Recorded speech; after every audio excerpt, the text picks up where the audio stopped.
662e journal de bord. Bonjour Jean-Marie Le Pen. Bonjour. Dans un tweet il y a quelques heures, vous avez exprimé une crainte majeure, un risque d'extension du conflit vers une possible guerre mondiale, un grand remplacement de l'humanité par le néant nucléaire. Quel raisonnement vous conduit à envisager le pire? Je dois dire que la conjoncture mondiale me paraît être porteuse d'inquiétudes légitimes. L'organisation du monde a l'air de s'ordonnancer par rapport à un conflit possible. Et toute l'histoire de l'humanité, on le sait, est faite de conflits, de guerres qui ont été, il faut le dire, de plus en plus meurtrières. Puisque la guerre de 14 nous avait fait perdre 1,5 million de tués et 3 millions ou 4 de blessés. La Deuxième Guerre mondiale a fait au total 50 millions de morts. La prochaine, évidemment, puisqu'il existe plutôt, elles existaient déjà, puisque Hiroshima et Nagasaki sont antérieures à la fin de la Deuxième Guerre mondiale, mais maintenant elles ont pris une dimension telle et une répartition telle que le risque est de plus en plus grand de voir les États, les cités ou les peuples s'affronter avec des moyens qui sont non plus meurtriers, mais dévastateurs.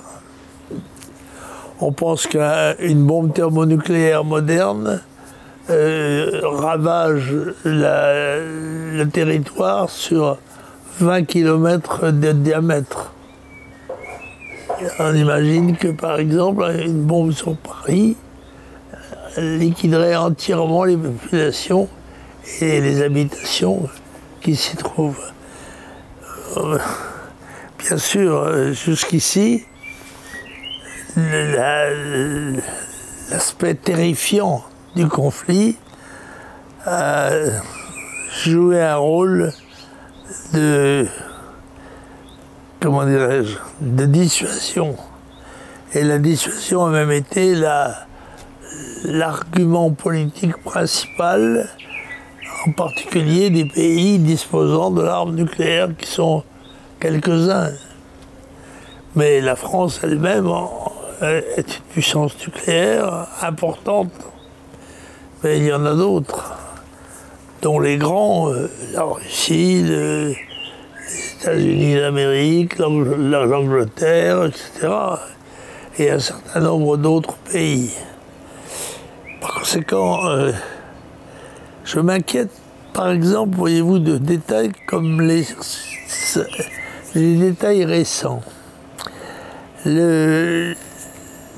La sortie de la Suède de la neutralité qu'elle avait toujours observée pour se rattacher éventuellement, je crois, à l'OTAN, ou l'OTAN, comme on dit, et d'autre part la Finlande, qui, elle, on le sait, a eu un conflit avec la Russie en d'autres temps, mais qui était jusqu'ici réputé un pays pacifiste et neutraliste. Eh bien, l'engagement militaire de ces deux pays dans des blocs, en particulier qui peuvent avoir pour conséquence de sembler encercler la Russie et risquer de créer un phénomène de défense. C'est la raison, c'est ce qui m'inquiète.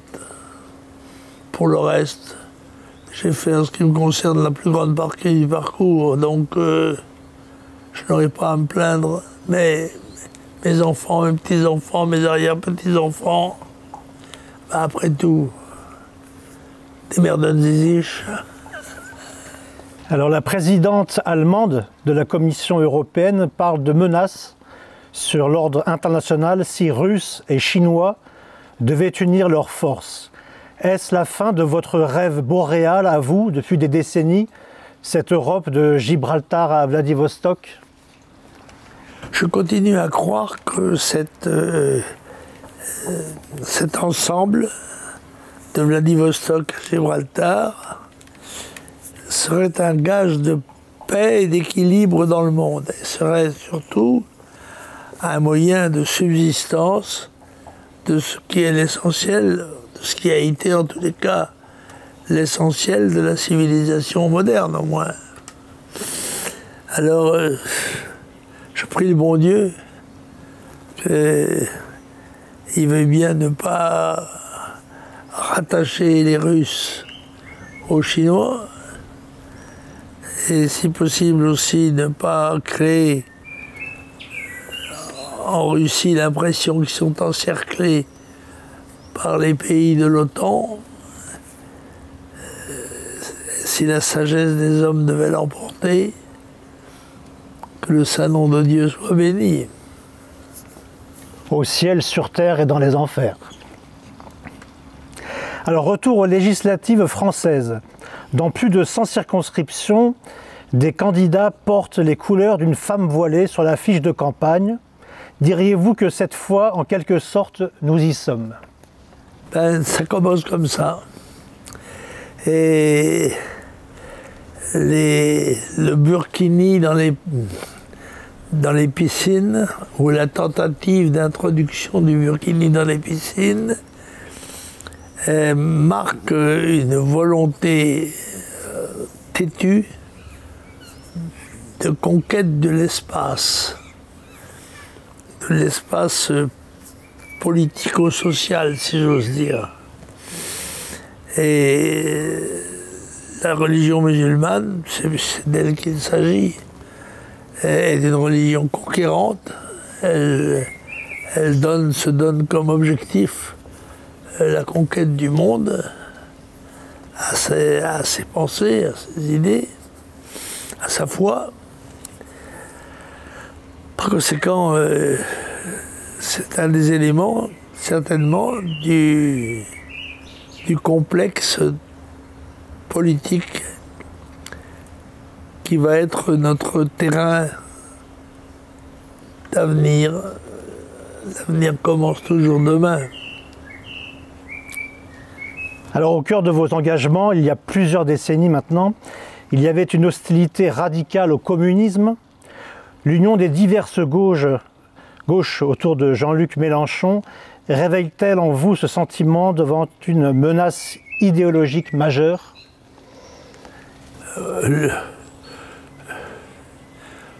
L'union politique érigée par Mélenchon est une union électorale. Elle n'a pas la densité qu'avait le communisme, et ni la même force de pénétration et de domination. Et si je me félicite que la menace communiste ait été, à partir de 90, réduite massivement, c'est vraiment un soupir de soulagement. Ceux qui, comme moi, ont combattu le communisme pendant toute leur vie s'en sont infiniment réjouis. Je ne crois pas que Mélenchon, qui est un trotskiste d'origine, mais ait la dimension nécessaire pour incarner un mouvement de conquête du monde. Vous n'imaginez pas le prochain Premier ministre? Oh, pourquoi pas? Dans notre pays, tout est possible. Je sais que c'est son slogan. Tout à chacun a le droit de se voir Premier ministre. Pour l'instant, ça me paraît assez hypothétique. Alors de l'autre côté, sondages et projections montrent que le Rassemblement national est en situation d'obtenir un groupe important à l'Assemblée nationale. Quels conseils pour accélérer cette dynamique possible? Essayer de rassembler, essayer d'oublier les différences, les oppositions, les injures quelquefois qui constellent la vie politique. Et le Rassemblement national a une possibilité, dans cette circonstance, d'obtenir un groupe très important à l'Assemblée nationale. Je le lui souhaite. Et c'est le problème de chacun des candidats, d'essayer de réunir autour de lui le plus grand nombre possible d'électeurs et d'électrices, de façon à marquer très nettement la volonté des Français de ne pas se laisser aller, de ne pas s'abandonner au destin et d'essayer de se le forger soi-même. Rappelons que le Front National avait déjà obtenu un groupe autrefois à l'Assemblée nationale en 1986. Absolument, sous votre 35 présidence. députés, Oui. mais c'était grâce à la proportionnelle que moi je considère comme un mode de scrutin nettement plus démocratique, plus juste que l'actuel scrutin majoritaire à 2 tours.